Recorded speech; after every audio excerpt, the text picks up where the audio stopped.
After 40 years of fighting and 15 years of negotiations, peace might finally be coming to the southern Philippines.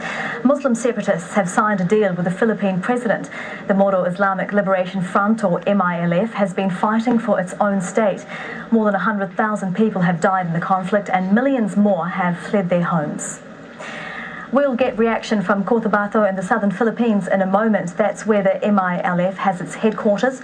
Jamila Alindogan is there for us. But first, Wayne Hay, who is in the capital, Manila. And Wayne, what does the deal involve? Well, certainly a lot of jubilation with the signing of this framework agreement, but an acknowledgement as well that there is a long road ahead and plenty of work to be done before we can see this permanent peace in the southern Philippines and the autonomous region implemented. So let's have a look at some of the finer details of the framework agreement as it is being called. Firstly, Islamic law will be allowed in this autonomous region, but it will only apply to the Muslim population there. Also, the economy will be a huge focus. This is one of the poorest parts of the country, but it is an area that has a huge amount of potential because of the vast natural resources that are believed to be there, particularly gold. So tapping into those natural resources will be a priority for the Philippine government and for the MILF going forward, and also sharing the benefits of those resources.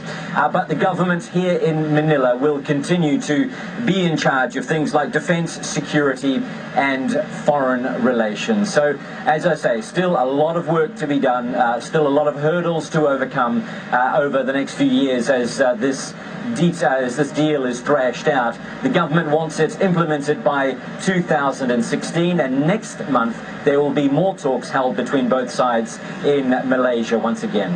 And Wayne, I'm just going to bring in Jamila Alindogan, who's in the province of Cotabato in Mindanao, the island on which the semi-autonomous zone will be created.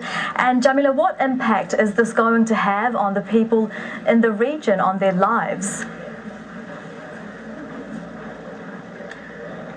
Well, today we've seen exactly the initial reaction of the MILF commanders and the soldiers here. They said they're very happy that after decades of insurgency, of over 100,000 lives killed and millions displaced more, there is now a chance for them to actually see peace that they've been wanting for so long. The struggle for self-determination, they say, is now finally attainable. But we need to remember, though, that the Moro Islamic Liberation Front is one of the strongest, if not the strongest, Islamic secessionist group in Southeast Asia. They have promised to decommission when the time is right, they say. But it remains to be seen, though, whether this peace agreement will actually be fully implemented. There are many hurdles here on the ground in Mindanao. For decades, there have been political clans, there have been warlords that have taken advantage of the resources here in the Philippines. Those powers will now have to be transferred to this new political entity called Bangsamoro. So it remains to be seen whether this will be fully implemented, or again, if it will just be another piece of paper, or just like the few agreements they've had before. There are very dangerous precedents, but they said they feel very positive. They trust the presidency of President Aquino, and they trust the Central Committee of the Moro Islamic Liberation Front. That's Jamila Alindogan joining us from Cotabato in Mindanao, and Wayne Hay joining us from Manila. Thank you both. Okay, well, we're going to let the Bangsamoro people work out their own form of governance. And on the other side of the equation, the Moro Islamic Liberation Front said, okay, well, we're not going to fight or negotiate for independence any longer.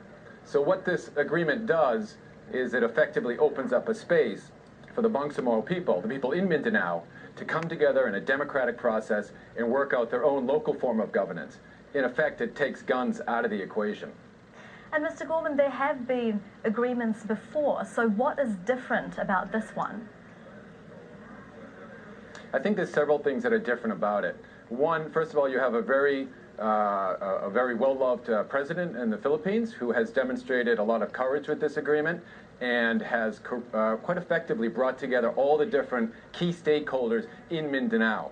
Mindanao is a conflict that has often been plagued by fighting among different groups, private armed groups, political clans, and other insurgent groups. And what he's done is he's brought together all the key stakeholders with the Moro Islamic Liberation Front, and they've worked out a more comprehensive type of arrangement among all of the people there to work out this agreement.